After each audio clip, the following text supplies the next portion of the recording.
Good evening. The Department of Environment and Natural Resources says it had already issued a temporary closure order and a notice of violation against a resort located within the Chocolate Hills protected area in Bohol. A video showing a resort in the vicinity of the Chocolate Hills has gone viral on social media after netizens criticized the construction of the resort near the iconic landscape. In a statement, the DENR says the closure order against Captain's Peak Resort was issued on September 6, 2023. The agency says it also issued a notice of violation to the project proponent on January 22, 2024 for operating without an environmental compliance certificate. The DENR also says it has already created a team to inspect the resort's compliance with the closure order. According to the DENR, the Chocolate Hills were declared a protected area in 1997 through Proclamation 1037 issued by then President Fidel V. Ramos. While the DENR clarifies that the rights and interests of landowners within the Chocolate Hills before Proclamation number 1037 would generally be recognized and respected, restrictions and regulations are still imposed even on privately owned lands. The DENR says such limitations are declared in the environmental impact statement given before the issuance of an ECC, which the resort does not have. The Philippine Charity Sweepstakes Office clarifies that the alleged multiple wins by a bettor in a single month were merely claims in its minor games and not in the jackpot lotto. The PCSO's pronouncement is in response to Senator Rafi Tulfo's claim that there was a single bettor who won multiple times in a month. Tulfo had cited a list he obtained from the PCSO itself. According to the PCSO, the list includes the name of a person who supposedly claimed lower-tier prizes on several occasions in the minor games. The agency clarifies that the reported 20 claims made by one person does not make the claimant the winner of 20 games. The PCSO attributes the multiple claims to the agency's Paki-Claim scheme, which allows minor game winners to have representatives collect their prizes on their behalf. It adds that under this scheme, PCSO Lotto outlet agents can also claim the prize for the winners. The PCSO also points out that there were no cases of bettors winning multiple times in its jackpot games in the list on which Tulfo was basing his statement. Tulfo is currently leading the Senate's probe on the controversies hounding PCSO Lotto games.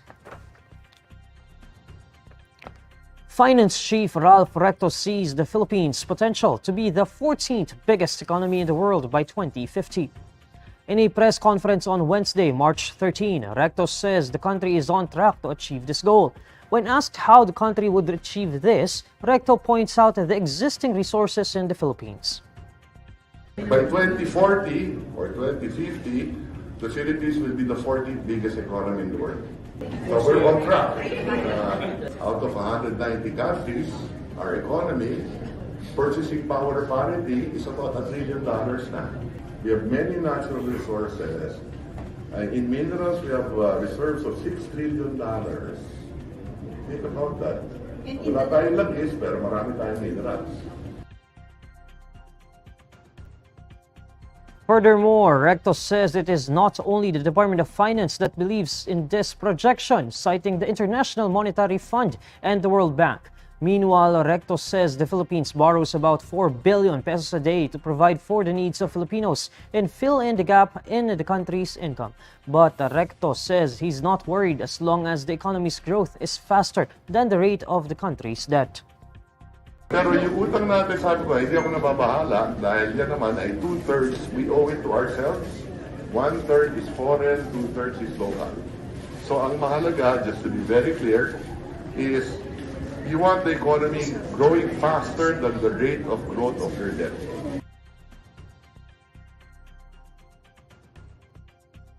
Senator Dela Rosa counters China's claim that its proposals to manage the West Philippine Sea row were supposedly met with some kind of inaction by the Philippine government. A news article earlier stated that a ranking Chinese official complained about the Philippines' supposed inaction on their proposals to manage the maritime dispute. The Department of Foreign Affairs confirmed receiving various maritime-related proposals from China last year, but said most of them went against the Philippines' national interest. According to Dela Rosa, it is Beijing that should act on the Philippines' diplomatic protests lodged against China's continued harassment in the West Philippine Sea. Dela Rosa says the Philippines and China should not have a one-way relationship when it comes to meeting demands. The senator also says he was not surprised by the sightings of over 50 Chinese vessels in the West Philippine Sea. He adds that the country is running out of options to deal with Chinese presence. Nevertheless, Dela Rosa says he is comforted by the fact that the situation in the West Philippine Sea is now getting international attention and that China's harassments are being exposed.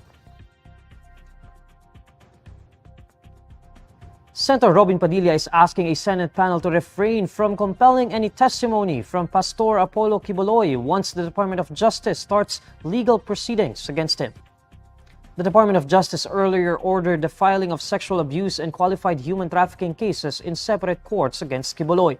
In a letter addressed to Senate Committee on Women, Children, Family Relations, and Gender Equality Chair Risa Ontiveros, Padilla says any testimony from Quiboloy may influence the judicial process, citing the Bengzong ruling. According to Padilla, the ruling in the 1991 case, Bengzon versus the Senate Blue Ribbon Committee, recognized the power of Congress to investigate into areas which it may potentially legislate or appropriate. However, Padilla says the same ruling states that Congress cannot inquire into matters which are within the exclusive province of another branch of the government. The Senate has issued a show cause order against Quiboloy after the pastor repeatedly failed to attend the upper chamber's hearings into his alleged crimes. A fire hit the Philippine General Hospital in Manila on Wednesday, March 13. According to the Bureau of Fire Protection, the first alarm was raised at 3:08 p.m. The fire reached the second alarm at 3:11 p.m. The BFP declared the fire under control at 3:45 p.m. and fire out at 4:30 p.m.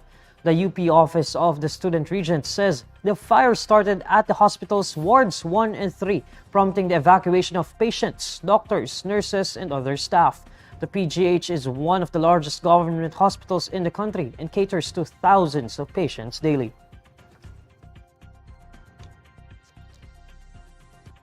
Here's the latest roundup of today's top stories. After it went viral, DENR says it already issued a temporary closure order and a notice of violation against the resort located within the Chocolate Hills in Bohol. PCSO clarifies alleged multiple wins by a bettor in a single month were in minor games and not in the jackpot lotto. And fire hits the Philippine General Hospital in Manila. These are the stories you need to know today. I'm Neil Mercado. Follow INQUIRER.net on Facebook, X, YouTube, TikTok, Instagram, and Reddit. For more stories, visit INQUIRER.net. Good evening.